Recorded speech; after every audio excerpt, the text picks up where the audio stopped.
ஏசு கிறிஸ்துவின் நாமத்தினால பேதுரு நிறைய அற்புதங்கள் அடையாளங்களை செய்கிறாரு. அதை பார்த்து அந்த நாட்களில் அந்த பிரதான ஆசாரியருக்கு ரொம்ப பொறாமையாயிருச்சு. அந்த பொறாமைனால அவர் என்ன பண்றாரு, இந்த பேதுருவை ஒரு சிறைச்சாலையில போட்டு அடைச்சிடுறாங்க. நம்ம நினைக்கிற மாதிரி சிறைச்சாலைன்றது சாதாரணமானது இல்லை.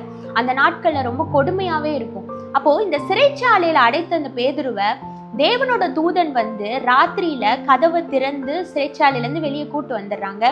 பேதுரு அதிகாலமே போய் அவர் ஒரு சர்ச்ல போய் ஆண்டவரோட வார்த்தையை பேச ஆரம்பிச்சிடுறாரு. இது எதுவுமே தெரியாத பிரதான ஆசாரியர் பேதுரு சிறைச்சாலையில தான் இருக்காரு அப்படின்னு நினைச்சிட்டு அவரை கூப்பிட்டு வாங்கப்பா அப்படின்றாரு. அப்போ அங்க போய் செக் பண்ணி பார்த்துட்டு ஒரு ஸ்டேட்மெண்ட் சொல்றாங்க. அது கேட்கிறப்போ நம்மளுக்கு ஒரு பக்கம் ஆச்சரியமா இருந்தாலும் இன்னொரு பக்கம் சிரிப்பா தான் வரும். பாருங்க, அப்போஸ்தலர் 5வது அதிகாரம் 23வது வசனத்துல சொல்லப்பட்டிருக்கு, சிறைச்சாலை மிகுந்த பத்திரமாய் பூட்டப்பட்டிருக்கவும் காவற்காரர் வெளியே கதவுக்கு முன் நிற்கவும் கண்டோம், திறந்த பொழுதோ உள்ளே ஒருவரையும் காணும். அதாவது எல்லாமே பர்ஃபெக்டா இருக்கு. பூட்டி வச்ச கதவு அப்படியே இருக்கு.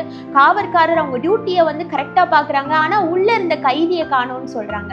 இது பாத்தீங்களா, இது ஒரே நைட்ல நடந்த ஒரு மிராக்கிள்.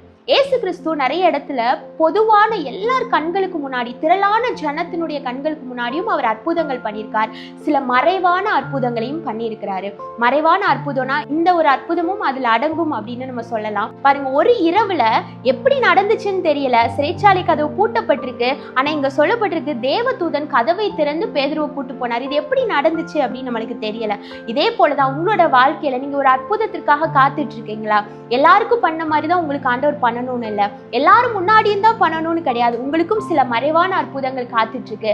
ஆரோனோட கோல் ஒரே இரவுல துளிர்த்தது. எப்படி துளிர்த்தது அப்படின்னு தெரியல, ஆனா ஆண்டவர் துளிர்க்க வச்சார். ஒரு இரவுல உங்களோட வாழ்க்கையும் நிச்சயமா மாறும். நீங்க ஆண்டவரை விசுவாசிங்க, உங்களுக்கு ஒரு மறைவான அற்புதம் காத்திருக்கு. God bless you.